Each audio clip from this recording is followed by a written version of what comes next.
손이 떨렸습니다. 와인잔을 쥔 손끝에서 시작된 떨림이 어느새 온몸으로 번져나갔어요. 남편 차에서 발견한 귀걸이 하나, 제 것이 아닌 낯선 여자의 흔적. 그 순간 머릿속이 하얗게 비워지면서도 묘한 해방감이 밀려왔습니다. 이제 나도 자유로워진 거구나. 눈앞에 앉아있는 남편의 대학 동기를 바라봤어요. 준혁 씨, 언제나 우리 집을 드나들던 그분. 남편이 가장 신뢰하는 친구였죠. 입술이 먼저 움직였습니다. 오늘 저와 같이 있어 달라는 말을 꺼냈어요. 그 말이 떨어지는 순간 돌이킬 수 없는 강을 건넜다는 걸 알았습니다. 하지만 이상하게도 눈물이 흘러내렸어요. 죄책감이 아니었습니다. 오히려 너무 오래 억눌렀던 무언가가 터져나오는 느낌이었죠. 결혼 생활이 이토록 공허할 거라곤 상상도 못했습니다. 남편 재훈과 함께하는 매일이 설렘과 행복으로 가득할 줄만 알았는데 현실은 전혀 달랐어요. 대구 수성구의 작은 아파트, 우리의 보금자리라 불렀던 그곳에서 저는 매일 밤 천장만 바라보며 시간을 보냈습니다. 재훈은 항상 피곤하다는 이유로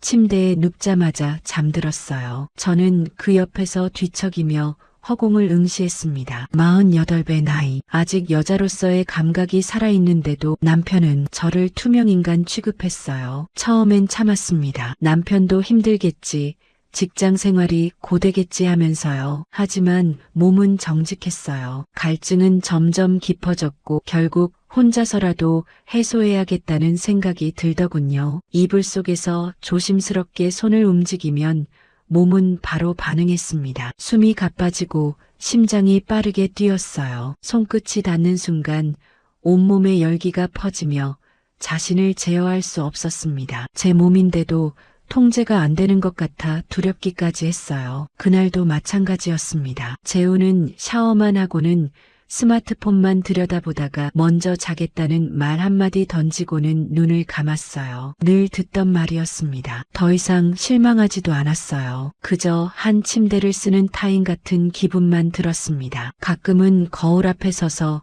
제 몸을 확인했어요. 속옷을 벗고 나체로 서서 아직 괜찮다, 아직은 여자라고 스스로를 다독였습니다. 하지만 눈물이 날 때가 더 많았어요. 나이가 들면 모두 이렇게 되는 건지 아니면 저만 이렇게 메말라가는 건지 알 수 없었습니다. 그날 밤 재훈이 먼저 잠든 후 저는 거실로 나왔어요. 얇은 티셔츠, 원피스 하나만 걸친 채였습니다. 속옷도 입지 않았어요. 무더운 여름밤, 에어컨도 켜지 않은 상태라 등에 땀이 송글송글 맺혔습니다. 소파에 앉아 차가운 보리차를 마시는데 현관문 쪽에서 인기척이 들렸어요. 준혁 씨였습니다. 남편의 대학 동기이자 같은 건설회사에 다니는 동료였어요. 자주 우리 집에 들렀습니다. 술자리가 끝나면 남편과 함께 와서 마무리 술을 마시곤 했거든요. 그날도 그런 날이었어요. 재훈은 이미 방에서 코를 골고 있었고 준혁 씨가 두고 간 물건이 있다며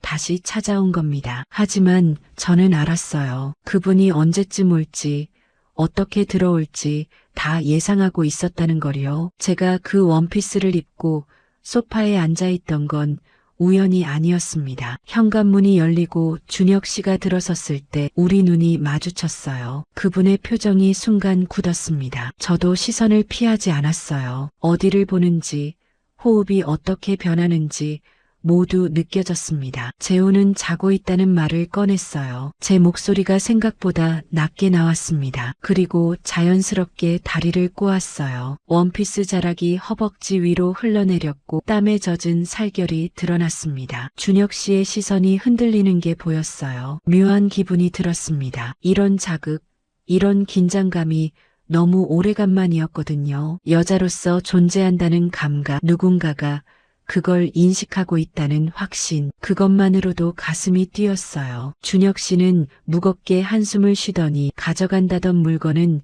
손에 들지도 않고 그냥 서 있었습니다. 우리 사이에 말보다 더 많은 것들이 오갔어요. 그날 밤 그 순간부터였습니다. 제가 선을 넘을지도 모른다고 생각하게 된 게, 그리고 그게 두렵기보다는 조금 기대되기 시작했어요. 다음 날 아침이었습니다. 재훈은 늘 그렇듯 바쁘다며 서둘러 옷을 챙겨 입었어요. 넥타이를 매다 잘 안 된다며 짜증을 내길래 제가 조용히 손을 뻗었습니다. 잠깐 내가 해주겠다는 말과 함께 가까이 다가갔어요. 넥타이를 고쳐주는데 그때 낯선 향기가 코끝을 스쳤습니다. 남편의 셔츠에서 여자 향수 냄새가 났어요. 재우는 평소 향수를 거의 쓰지 않는 사람입니다. 땀 냄새만 가리려고 데오도란트만 쓰는 사람이거든요. 그런데 그날따라 분명하게 느껴졌어요. 달콤하면서도 은은한 여자 향기. 뭐 바꿨냐는 물음을 던졌습니다. 재훈이 순간 움찔했어요. 그러곤 애써 웃으면서 어제 회식 때 후배가 옆에 앉아서 향수 냄새가 좀 밴 것 같다며 둘러댔습니다. 너무나 뻔한 거짓말이었어요. 드라마에서나 나올 법한 핑계였습니다. 그날 저녁 빨래를 하려고 셔츠를 뒤집었는데 목덜미 쪽에 립스틱 자국이 희미하게 남아 있었어요. 베이지 톤에 약간의 펄이 섞인 립스틱. 제가 쓰는 색이 아니었습니다. 순간 머리가 멍해졌어요. 설마 진짜 바람을 피우는 건가 하는 생각이 들었습니다.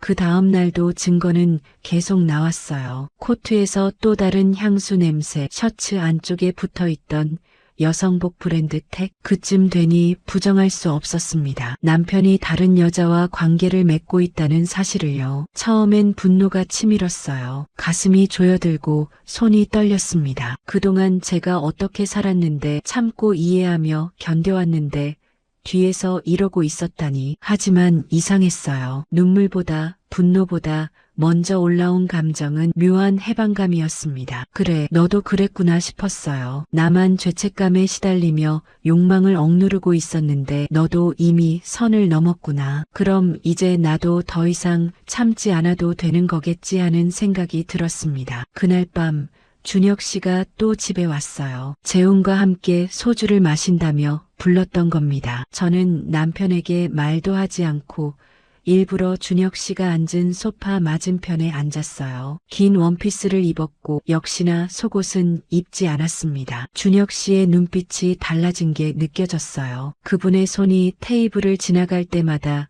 제게 가까워졌고 저도 그 자극이 싫지 않았습니다. 남편의 외도를 알고 나니 오히려 모든 감각이 되살아나는 느낌이었어요. 욕망이 이렇게 생생하게 깨어날 줄은 몰랐습니다. 나도 누군가를 원하고 있구나.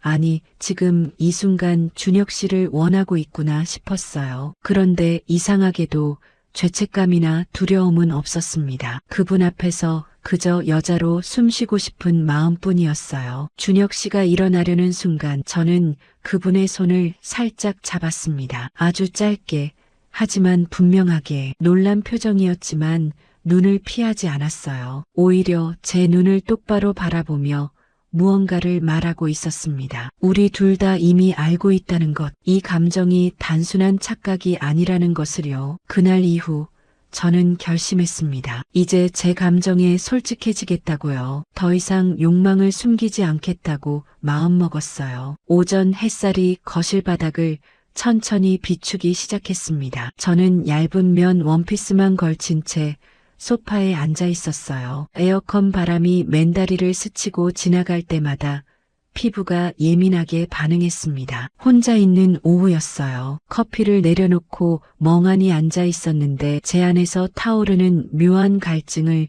어쩔 수 없었습니다. 말로는 표현할 수 없는 감정이었어요. 그때 초인종이 울렸습니다. 심장이 철렁 내려앉았어요. 이상하게도 준혁 씨일 거란 예감이 들었거든요. 현관문을 열었더니 역시나 그분이 서 계셨습니다. 눈빛이 조심스러웠어요. 며칠 전에 여기 왔다가 서류 하나 두고 간 것 같아서 찾으러 왔다는 말씀을 하셨습니다. 말끝을 흐리며 웃으셨어요. 혹시 아직 있는지 여쭤보셨습니다. 저는 고개를 끄덕였어요. 식탁 서랍에 넣어뒀다는 대답을 했습니다. 잊어버릴까봐 따로 보관해뒀다며 덧붙였어요. 그분의 눈에 안도감 같은 게 스쳤습니다. 잠깐만 들어가도 되겠냐는 조심스러운 질문이었어요. 문을 더 열었습니다. 들어오시라며 안으로 안내했어요. 커피 막 내렸다는 말을 건넸습니다. 준혁 씨가 거실로 들어오셨고 저는 소파 쪽으로 천천히 걸어가 앉았어요. 다리를 살짝 꼬았고 원피스 자락이 허벅지 위로 올라가는 걸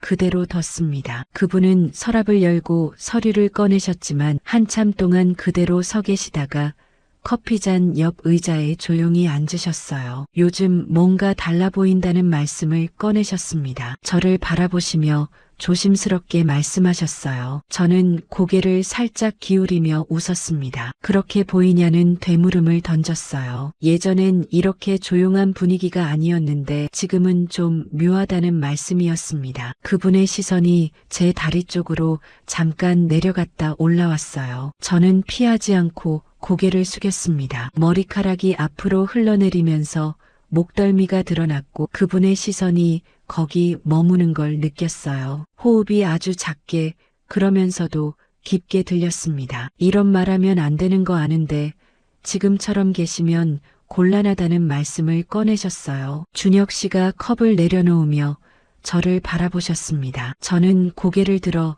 그 눈을 봤어요. 보기 안 좋은지 물었습니다. 그게 아니라 자신을 잘 모르겠다는 대답이었어요. 그 말에 심장이 다시 뛰기 시작했습니다. 솔직해서 정직해서 그 진심에 더 끌렸어요. 준혁 씨는 결국 그날 아무 일 없이 일어나셨습니다. 문을 열고 나가기 전까지 우리 둘 다 아무 말도 하지 않았어요. 하지만 그 침묵 속에 분명한 감정이 흐르고 있었습니다. 서로가 서로를 의식한다는 것, 그리고 지금 이 순간이 조금씩 선을 넘어가고 있다는 것을요. 문이 닫히는 소리를 들으면서 저는 확실히 알았습니다. 이미 제 안에 그분이 들어와 있다는 걸요. 그날 이후로 이상하게 집안 공기가 달라졌어요. 준혁 씨가 다녀간 소파 자리가 며칠을 가는 것 같았습니다. 앉을 때마다 그분이 앉았던 위치를 자꾸 보게 됐어요. 그 자리가 이상하게 따뜻하게 느껴졌습니다. 저는 조금씩 달라지고 있었어요. 속옷 없이 원피스를 입는 게 익숙해졌고 나만 아는 작은 비밀이 묘하게 짜릿했습니다. 며칠 뒤 준혁 씨에게서 메시지가 왔어요. 아무 핑계도 없이 간단하게 근처인데 커피 한 잔 괜찮겠냐는 내용이었습니다. 저는 그냥 문을 열었어요. 머뭇거릴 이유도 거절할 이유도 없었거든요. 지금 커피 물 올렸다는 답장을 보냈습니다. 그 말을 했을 때 이미 제 안에 선을 하나 내려놨다는 걸 알았어요. 준혁 씨는 전보다 훨씬 천천히 조심스럽게 제 집 안으로 들어오셨습니다. 신발을 벗고 거실로 걸어 들어오시는 움직임이 마치 의식처럼 느껴졌어요. 저는 소파 끝에 앉았고 준혁 씨는 그 옆에 조용히 앉으셨습니다. 한참 동안 아무 말 없이 커피를 마셨어요. 소리라곤 커피 마시는 숨소리뿐이었습니다. 저는 일부러 다리를 바꿔 꼬았고 원피스 자락이 조금 더 올라가도록 그대로 뒀어요. 그분의 시선이 제 다리 위에 멈췄습니다. 계속 그렇게 보고 계시는지 물었어요. 제가 먼저 말을 꺼냈습니다. 준혁 씨는 고개를 들지 않으시고 미안하지만 눈이 안 떨어진다는 대답을 하셨어요. 그 말이 심장을 쿵 하고 때렸습니다. 저는 숨을 한번 길게 들이쉬고 그분이 제 시선을 느낄 수 있게 천천히 고개를 돌려 그 눈을 바라봤어요. 준혁 씨는 말없이 저를 보시다가 손을 아주 천천히 움직이셨습니다. 소파에 놓여있던 그분의 손이 조금씩 제 쪽으로 가까워졌어요. 그리고 손끝이 제 무릎에 닿았습니다. 그 순간 다리 전체가 움찔하며 반응했어요. 준혁 씨의 손이 놀라서 멈칫하셨지만 저는 피하지 않았습니다. 그게 대답이었어요. 만져도 되는지 조용히 여쭤보셨습니다. 준혁 씨가 눈을 마주보며 허락을 구하셨어요. 저는 고개를 들고 아주 작게 하지만 분명하게 괜찮다는 말을 했습니다. 그분의 손이 제 허벅지 위로 천천히 올라오기 시작했어요. 숨이 멎는 줄 알았습니다. 살결 위로 전해지는 체온, 그리고 떨리는 손끝. 저는 눈을 감고 고개를 살짝 뒤로 젖혔어요. 그 손길이 조심스럽게 제 곁을 어루만질 때 저는 이미 제 숨결이 들키고 있다는 걸 알았습니다. 제가 얼마나 갈망하고 있었는지, 얼마나 오래 참아왔는지 이 온기 하나에 그게 다 무너져 내리고 있었어요. 준혁 씨는 말없이 하지만 아주 천천히 제 마음을 어루만지셨습니다. 그 순간 저는 아무 말도 할 수 없었고 할 필요도 없었어요. 그분의 손끝이 전하는 따스함이 온몸에 퍼질 때 그 침묵 속에서 제 안에 있던 수많은 갈증들이 하나씩 녹아내리는 걸 느꼈습니다. 그렇게 저는 처음으로 누구에게도 감추지 않은 제 감정을 내어줬어요. 그날 밤 잠이 오지 않았습니다. 가만히 누워 있는데도 허벅지 위를 훑던 준혁 씨의 손길이 그대로 살아있는 것처럼 느껴졌어요. 머릿속이 복잡하거나 괴로운 건 아니었습니다. 오히려 그 반대였어요. 그 순간 제 몸에 닿았던 온기,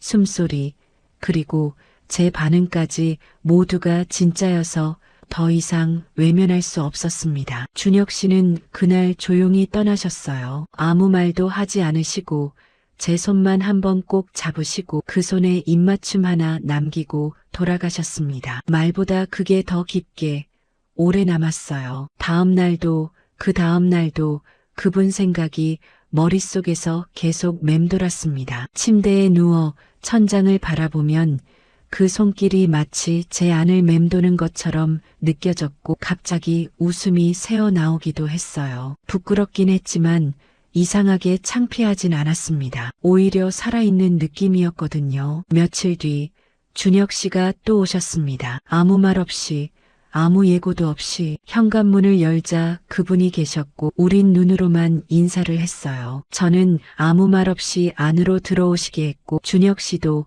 아무 설명 없이 소파에 앉으셨습니다. 그날은 커피도 없었어요. 대화도 웃음도 형식도 없었습니다. 저는 그분 옆에 앉았고 준혁 씨는 제 손을 가만히 잡으셨어요. 아무 말 없이 손가락만 가볍게 스치듯 움직이시며 그 손이 제 손등을 살짝 만졌을 때 저는 숨을 들이쉬었고 그게 신호가 됐는지 준혁 씨가 제 쪽으로 몸을 틀으셨습니다. 숨결이 가까워졌어요. 이마와 이마가 거의 닿을 정도로. 그렇게 몇 초를 가만히 마주봤습니다. 하고 싶은데 참고 있다는 말씀을 아주 작게 숨처럼 하셨어요. 준혁 씨가 떨리는 목소리로 속삭이셨습니다. 저는 고개를 아주 조금 끄덕였고 그분이 살짝 웃으셨어요. 그리고 천천히, 아주 천천히 제 입술에 입을 맞추셨습니다. 처음엔 너무 조심스러워서 거의 닿았는지도 모르겠더군요. 하지만 이내 그분의 입술이 제 입술을 더 깊게, 더 부드럽게 감쌌어요. 숨소리, 심장소리,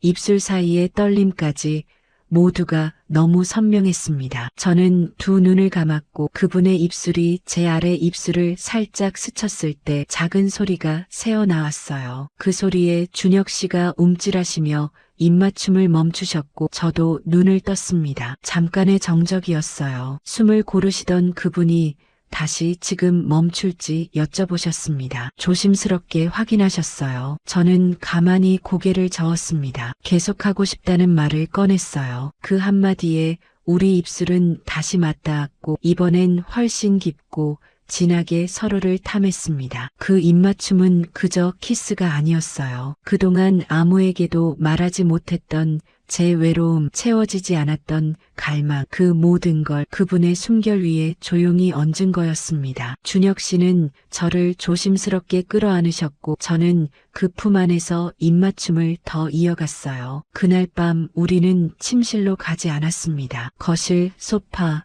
그 공간 안에서 숨소리와 입맞춤만으로 서로를 안았어요. 시간이 멈춘 것처럼 혹은 우리가 멈추지 않기를 바라는 것처럼 그렇게 우리는 처음으로 감정을 입술로 나누었습니다. 하루 종일 머릿속이 멍했습니다. 가만히 있어도 손끝에서 준혁 씨의 온기가 느껴지는 것 같았어요. 입술이 닿았던 자리, 등을 쓰다듬던 그 손길, 그리고 제 손에 남아있던 그 체온까지. 그날 이후로 저는 그분에게서 도망치지도 제대로 외면하지도 못했습니다. 겉으로는 아무 일 없는 척 지냈지만 속은 매일같이 무너지고 있었거든요. 그런 저에게 또 연락이 왔어요. 단 한 줄이었습니다. 오늘 밤 시간 괜찮은지 여쭤보는 메시지였어요. 그 문장을 보는 순간 저는 이미 대답을 정해놓고 있었습니다. 안 된다는 말, 참아야 한다는 말을 입에 올리지 못했어요. 밤이 되자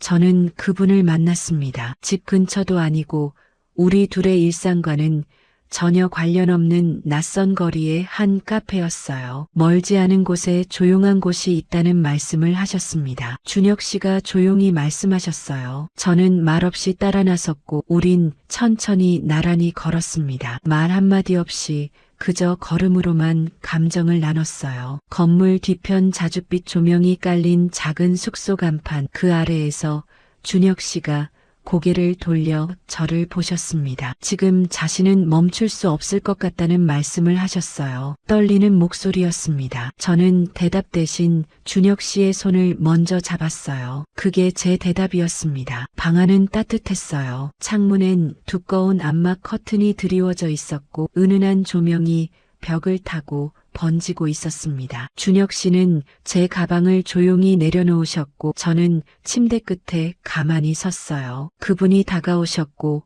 우린 서로 말없이 마주봤습니다. 숨소리가 닿을 정도의 거리에서 그분이 제 얼굴을 손으로 감싸셨어요. 그리고 그 입술이 제 입술을 조심스럽게 덮었습니다. 첫 입맞춤과는 달랐어요. 망설임이 없었고 떨림은 더 깊었고 갈망이 담겨 있었습니다. 그분의 손이 제 허리를 감싸 안으셨고 저는 그분의 가슴께로 몸을 밀었어요. 옷 위로 전해지는 체온, 숨소리, 심장 소리 모든 게 서로를 허락하고 있었습니다. 그날 밤 우리는 서로의 전부를 나누었습니다. 말보다 깊은 감정으로 눈빛보다 진한 확신으로 입맞춤 하나하나에 우리의 모든 것을 담았어요. 그렇게 저는 처음으로 완전히 저 자신을 내어주었습니다. 그 이후 저는 거울 앞에 서는 시간이 늘었어요. 화장을 하다 말고 눈이 마주친 제 자신이 왠지 모르게 낯설게 느껴졌거든요. 피부 톤 하나, 입술 곡선 하나까지 전부 같아 보이는데도 눈빛이 달라졌습니다. 예전엔 남편 눈치를 보느라 립스틱 색도 톤 다운된 걸 골랐어요. 야해 보인다는 말 듣고 싶지 않았거든요. 근데 이제는 그런 말 듣고 말고 할 가치조차 느껴지지 않았습니다. 준혁 씨와 함께했던 그날 밤 이후 저는 스스로를 다시 보게 됐어요. 욕망을 숨기고 참기만 했던 제가 이젠 제 감정에 솔직해지기 시작한 겁니다. 남편은 요즘 더 자주 늦었어요. 늦는 걸 넘어서 아예 자고 오는 날도 생겼습니다. 회식이 늦어졌다는 핑계, 숙직실에서 자고 간다는 거짓말 뻔했어요. 숙직실에 향수 냄새가 뵐 리도 없었습니다. 어느 날 아침 재훈이 출근하고 나서 저는 조용히 서랍을 열었어요. 혼인신고서, 사본과 몇 장의 사진, 결혼 예물로 받았던 반지를 꺼내 테이블에 줄 세웠습니다. 그 위에 흰 종이 한 장을 꺼내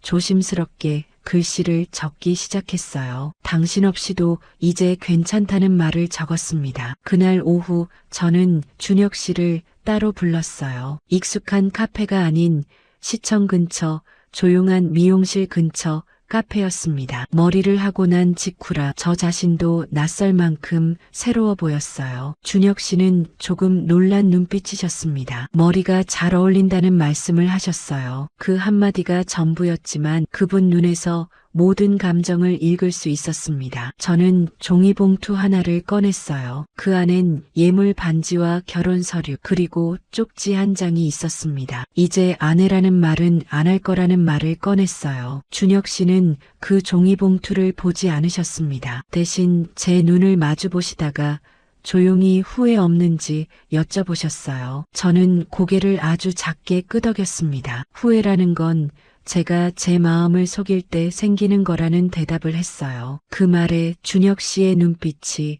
아주 조금 떨렸습니다. 말없이 제 손을 잡으셨고 저도 말없이 그 손을 잡았어요. 이제 알겠더군요. 누군가를 잡는 게 아니라 저 자신을 잡는다는 게 어떤 건지, 제 삶을, 제 감정을, 제 욕망까지도 제 손에 다시 쥐는 일이었습니다. 그날 밤 저는 남편에게 전화를 걸었어요. 오늘 일찍 들어올 수 있는지 물었습니다. 그 목소리는 평소와 다름없었고 재훈도 대수롭지 않게 왜 그러냐며 되물었어요. 얘기 좀 해야 할 것 같다는 대답을 하고 끊었습니다. 그 순간부터 저는 더 이상 그 사람의 아내가 아니었어요. 저는 저로 살기로 했습니다. 누구의 부속도 참는 존재도 아닌 한 명의 여자, 한 명의 사람으로요. 재호는 그날 집에 일찍 왔습니다. 정확히는 조금 일찍이었어요. 평소보다 1시간 반쯤 빠른 귀가였습니다. 그 얼굴엔 피곤한 기색도 당황한 눈빛도 없었어요. 무슨 얘긴지 물었습니다. 참 뻔뻔하더군요. 저는 식탁에 앉아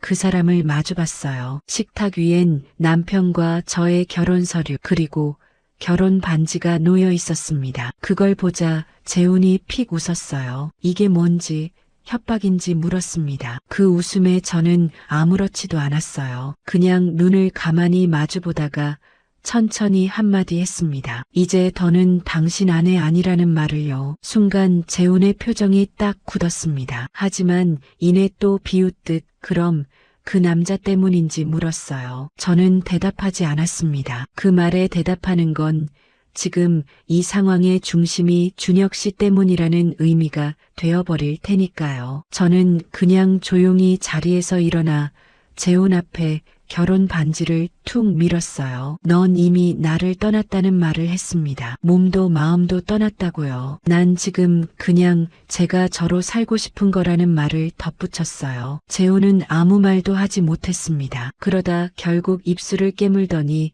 방으로 들어가 문을 쾅 닫았어요. 그 순간 제 마음도 같이 쾅 닫히는 소리가 들렸습니다. 며칠이 지났어요. 재호는 집에 아예 들어오지 않았고 저는 준혁 씨에게도 연락하지 않았습니다. 연락을 받을 마음은 있었지만 먼저 손을 내밀고 싶진 않았어요. 그분이 부재가 서운하진 않았습니다. 근데 문득 그 손이 그리웠어요. 제 머리를 쓰다듬던 그 온기 있는 손. 저는 괜히 준혁 씨가 예전에 보냈던 문자들을 다시 열어보곤 했습니다. 그리고 한 장의 사진을 꺼냈어요. 지난달 그분이 제 목덜미에 입 맞추기 직전 우리가 몰래 찍었던 셀카였습니다. 저는 눈을 감고 있었고 준혁 씨는 저를 바라보고 계셨어요. 그 눈빛 속에 모든 게 담겨 있었습니다. 저는 그 사진을 꾹 눌러보다 갑자기 화면을 꺼버렸어요. 왜 연락이 없을까? 왜 먼저 오지 않을까? 혹시 저 혼자였던 걸까? 그 순간 스스로가 너무 초라하게 느껴졌습니다. 그래서 다시 거울 앞에 섰어요. 이번엔 눈물이 났습니다. 입술을 깨물며 참았지만 턱이 덜덜 떨렸어요. 저는 정말 그분을 원하고 있었습니다. 마음만이 아니라 몸도